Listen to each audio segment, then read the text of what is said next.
Welcome to the Speaking of Women's Health podcast. I'm your host, Dr. Holly Thacker, the Executive Director of Speaking of Women's Health, and I am back in the Sunflower House for a new special quick podcast. And on this podcast, I want to talk to you about the upcoming solar eclipse in Northeast Ohio and several regions across the United States, which is going to be on Monday, April 8th.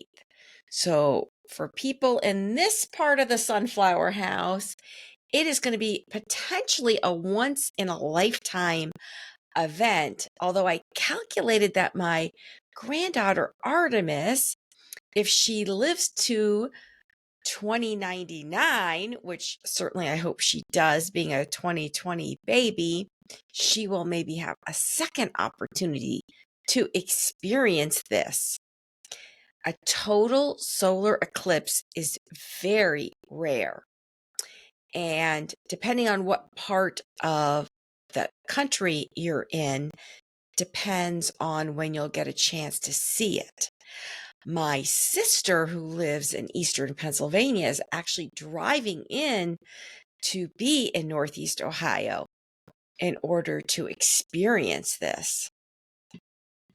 And certainly people that love the sun and the moon and the stars and our astronomy aficionados are very excited, but it's really captivated so many people's attention. And there's been a lot of planning going into this because we're certainly expecting an influx of visitors to this area.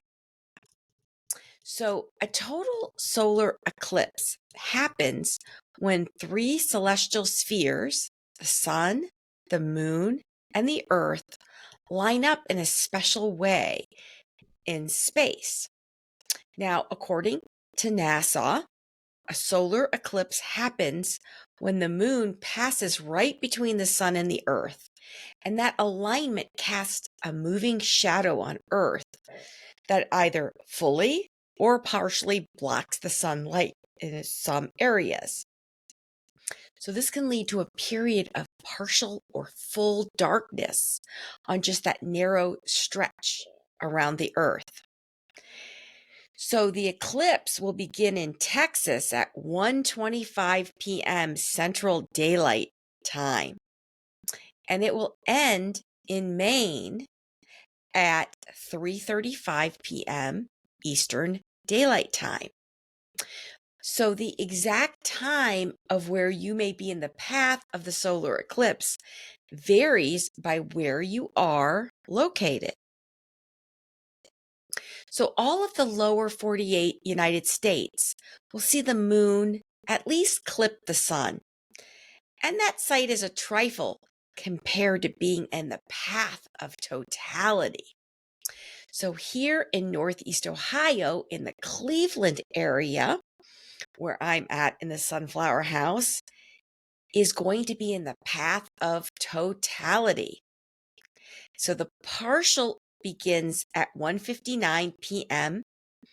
Eastern Daylight Time, and then the totality for us here begins at 3:13 p.m., with the maximum being at 3:15 p.m., with the totality ending at 3:17 p.m. So that gives us 4 minutes of the totality. And the partial ends at 4:29 p.m., just in time for rush hour traffic. So I really want to thank our executive producer, Lee Kleckar, for gathering all this information for our listeners to get it to you by early April to prepare for this, for some, once-in-a-lifetime event.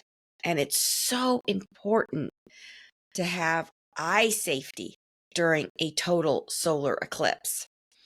And safety is so important when you want to view the solar eclipse. So it's important to follow the safety guidelines. when viewing the eclipse. Except for a very specific and brief period of time during the total solar eclipse, you must never look directly at the sun, never, without wearing proper eye protection, such as safe solar viewing glasses. Regular sunglasses are not, repeat, are not safe for viewing the sun. And I ordered mine and ordered several for friends and family. And I put them on and I couldn't see anything. It was all black. I guess that's the purpose. It's really very, very, very protective. And you must wear these eclipse glasses or use other solar filters to view the sun directly during the partial eclipse phase.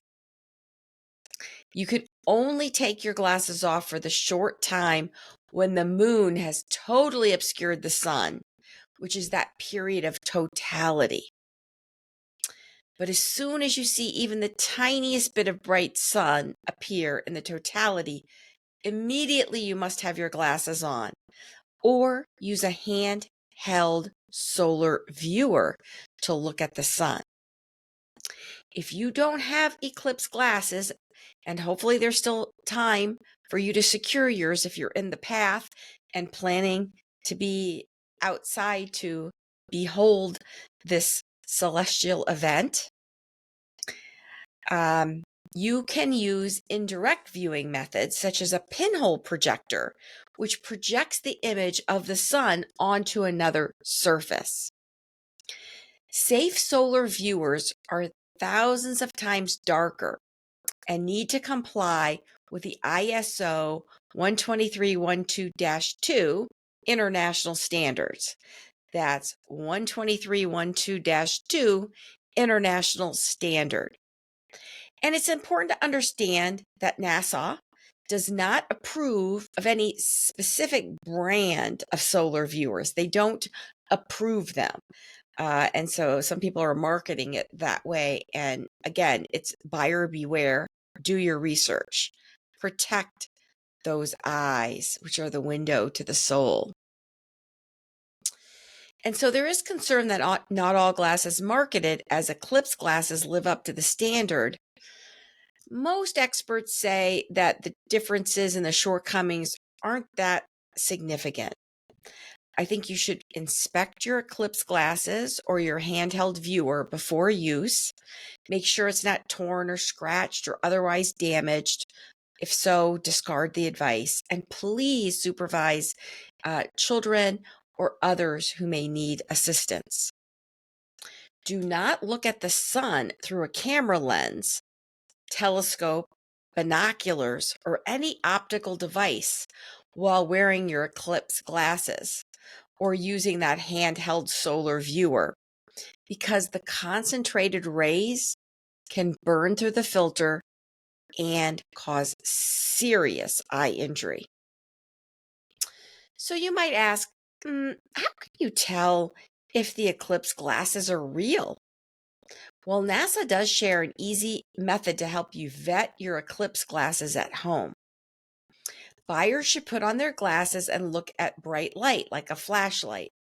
If the light is extremely dim or doesn't appear at all, the glasses are safe. Susanna Darling of NASA's Goddard Space Flight Center said in an instructional video that viewers should be able to see the filament of the light bulb, not the glow around the light bulb. And if you don't have access to eclipse glasses, do not, repeat, do not wear your fashionable or not so fashionable sunglasses. You need a more creative solution to safe viewing, like that pinhole projector.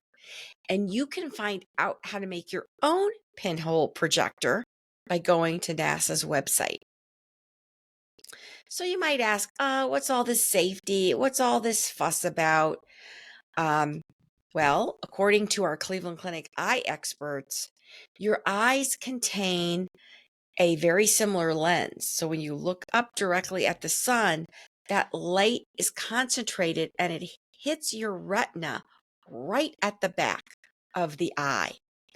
And the retina is the very sophisticated, sensitive processing area at the back of your eye. And it captures light and it translates it into the images that you see and perceive in your brain. At the center of your retina is the macula, and that's the part that is responsible for identifying specific details at the center of your vision as opposed to the peripheral part. It's kind of like how your vision is like on the text of a page, specific colors, or being able to differentiate the differences between one person's face and another.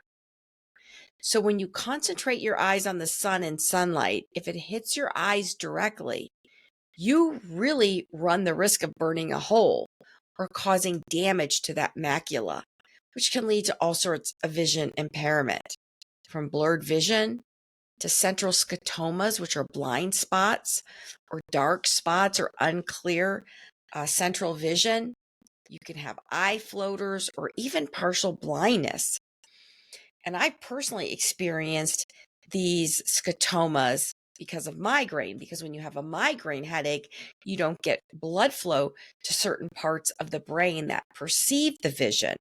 So it's not a retina problem, but it leads to the same sensation. But if it's a retina problem, as opposed to a transient blood flow problem associated with migraine, this can be permanent and damaging. So solar retinopathy is a permanent phototoxic injury to your retina that can affect the macula that is responsible for central vision. And this can happen in just a few seconds. For some people, if they're lucky, it might be temporary and resolve in 3 to 6 months. But for many people, unfortunately, it's permanent. And that's why we're so passionate about eye safety. And not surprisingly, people who are at highest risk for solar retinopathy include anyone with a history of diabetes with elevated blood sugar, which can affect the health of the arteries, the retina itself, and the lens, and increase cataract risk. Persons with high blood pressure, vascular disease, or anyone with cataracts or cataract surgery. And I have an upcoming podcast booked with an excellent ophthalmologist and cataract expert, Dr. Scott Wagenberg. So it's going to be very interesting to have him come in and talk about the eyes and the lens and all things to look into the window of the soul. Now, if you do find yourself accidentally looking at the sun directly, look away right away. And certainly, if you experience any change to your vision or discomfort, you should see an eye specialist, a physician who can determine the diagnosis and find out what's causing the changes in your vision. Now, skin safety, even during a partial or annular eclipse, or during the partial phases of the total eclipse, the sun may be very, very bright. And if you're watching an entire eclipse, you might be in the direct sunlight for hours. People are flooding into areas looking to be outside to experience this. So don't forget about a hat, protective clothing, sunscreen. If you haven't listened to my prior podcast on sunscreen, you can go back and listen to that in season 1. And for general skincare tips, you can listen to both of the excellent skin podcasts I did with our skincare estheticians, which is not just about cosmesis, it's also about the health of your skin. So some final tips. The only safe and effective solar eclipse glasses are the ones with a filter designation of ISO 12312-2. Anything sold without that designation online or in other stores is not recommended as safe eyewear protection. And if you're not sure where to purchase the right solar eclipse glasses, the American Astronomical Society provides a list of approved vendors who offer the right products. So in my local community where I live, they're having an event in the recreational park area, and they are actually bringing complimentary solar eclipse glasses for everyone who's attending. And at one of the clubs that I'm a member of is having a big event right on Lake Erie. And they're providing not only the solar eclipse glasses, but a special container or filter to put the cell phone in, because some people might want to be taking pictures and filming the event. So there's even protections for your camera. So I hope you've enjoyed this update about this exciting upcoming event podcast.